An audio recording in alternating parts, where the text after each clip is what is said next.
I have just done my miracle morning. I'm back on track with that. I have been missing a few days, not like loads and loads, but just sometimes I don't do it. I don't feel like doing it. I've got the washing going, Trevor's just made a loaf of bread, and now we're going to go up to Morrison's because we haven't really got much in for breakfast. This camera lens is really dirty. I don't know if you can see that. I'll clean it before I see you again. So yeah, we're going to do some shopping now. I'm now shouting over the washing machine, but that's good because it's like 8 o'clock and the washing machine's nearly finished, so I'm going to get loads done today. It's going to be a sunny day, so good for getting everything dried. So Trevor's bread is nearly ready to go into its baking tray. We got some eggs and some milk and also a little bit of bacon. So we're going to have some bacon butties for breakfast.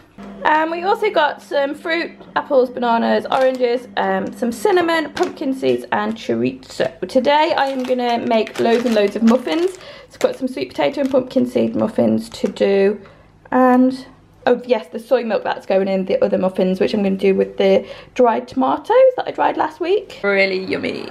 Good to go. We've got poached eggs on them too. So I've just finished work and I'm walking back home now. My allergies are playing up something terrible. Like every little wispy bit of hair that touches my head, it seems like I'm really warm and it's super sensitive. It just aggravates me. My nose is running, my chest feels tight. I don't know if it's hay fever, like it is muggy, but I just feel like really overheated.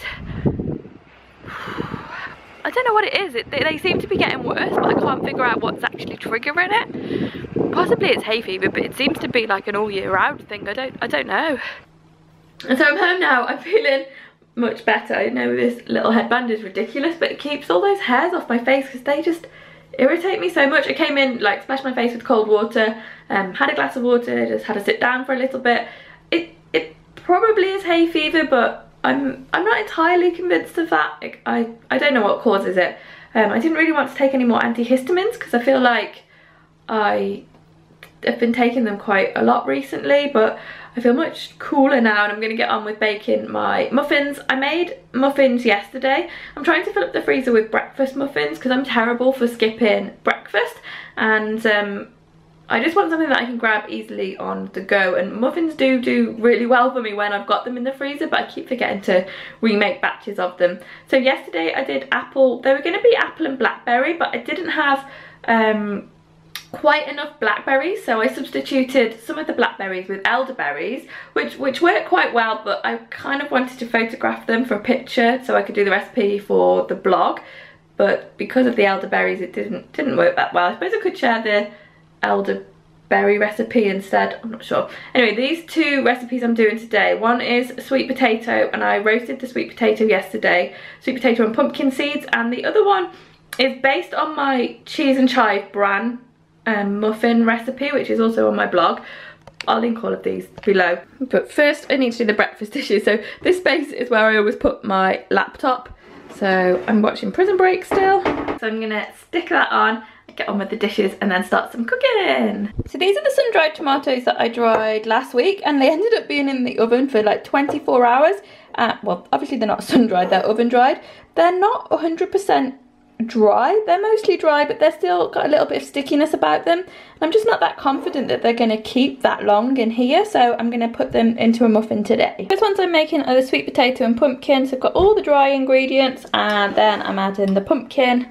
This is oil, milk and eggs, which just needs whisking up, and it all goes into the dry as long with the pumpkin seeds. I'm just stirring in the pumpkin seeds, and then ready to spoon this into the muffin cases. The first batch of muffins is ready to go in. Well, they seem to be doing quite well in there. It's very hard to film inside the oven. With this one, I've got my dried ingredients. Instead of doing cheddar cheese in these, I'm actually doing nutritional yeast flakes. I thought I would see if they work the same. I've never baked with them before. And then I've got eggs and milk in there. And again, I'm using soy milk. I thought I would try doing them without dairy. I don't know what the cause of these allergies are. It seems unlikely that it's dairy, but I'm giving a go, like eliminating dairy. You can only really try different things and see what it is, I guess.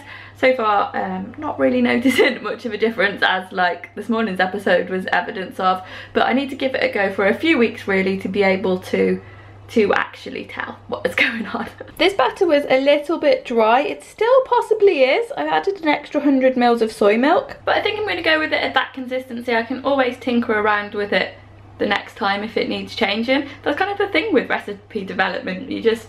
I write down notes of how much of everything I've put in, I'll taste it and see if it needs changing. And that kind of reminds me of the book I'm reading at the moment. It's called Black Box Thinking, and it's about learning through your mistakes, or through trial and error, I guess. It's a bit more about how big companies do it, but on a smaller scale, just recipe testing. It's one of those ones where it's fine to make a mistake. Usually it's still edible and you just improve on it the next time, which so far seems to be the theme of the book. I've only read a couple of chapters, but I'm enjoying it. It's quite a good one. I am still doing my 100 book reading challenge, but I don't think I'm going to do 100 books. In fact, I know I'm not going to do 100 books. I've only done like 30 something so far, so I'd have to read an awful lot. So at the moment I'll be happy if I manage 52, because that's a book a week, which is pretty good. I ran out of big muffin cases, which is super annoying. I have made quite a lot of muffins in the last few days, so these tomatoey ones are going to have to be small muffins, which isn't ideal. I guess 2 of those could still be a breakfast though. Load of, you see my camera strap there, this it's Buddleia to get out, which I'm digging up quite well. So you can see all of these bulbs that are through the roots, and it's all the way around up through the garden. So I've been transplanting it out to the edge, which is just along the edge of the garden. But today, hundreds and hundreds of bulbs. I'm not sure what the actual flower is. I need to look it up. I recognise it. It's got like little purpley blue blobs on it. But I'll look it up and let you know. I think that's what it is, just because I remember from last year seeing it growing under the Buddleia, so I'm pretty sure that's probably what all of these bulbs are. And there are so many of them. As I say, I've replanted a lot of them down to the edge of the garden.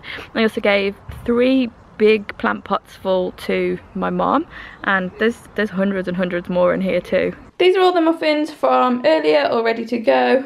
I have eaten a couple of them just to taste test them, and they are all good. Tonight for tea we're having fried chicken. So I've got 2 chicken breasts chopped up, and we're having it, this is like a ready-made batter. It's just a fried chicken batter, but it's one we used to have a lot when we were in Japan, so just for the kind of nostalgia value we're having that. Trevor has already made it up. It's really thick, and you just dip the chicken through it and then fry it. And I'm also going to make a pasta salad to go with it.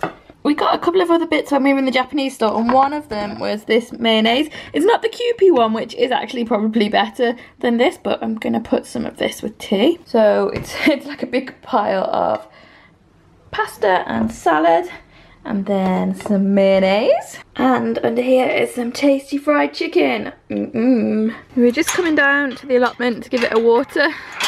Looks like we've got a few tomatoes ready. There's more. In the greenhouse too, we're finally getting these plum tomatoes. I keep forgetting to bring the baskets back with me after I pick the tomatoes to take them back home in. I don't want these ones getting squashed. The big ones squash the little ones, but I'm taking them back in this little tray. I am hoping to get the greenhouse moved in the next couple of weeks, so the tomatoes that still need picking now, I think I'm gonna leave them outside to fend for themselves. They've given out really nice forecasts for next week, so hopefully we'll get a nice week and I'll be able to pick the last ones from there and then get the greenhouse home before the autumnal weather kind of breaks.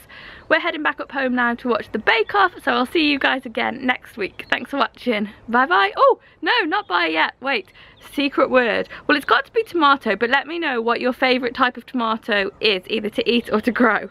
Bye guys. Stressful, the Bake Off. What's happened now? Oh my goodness.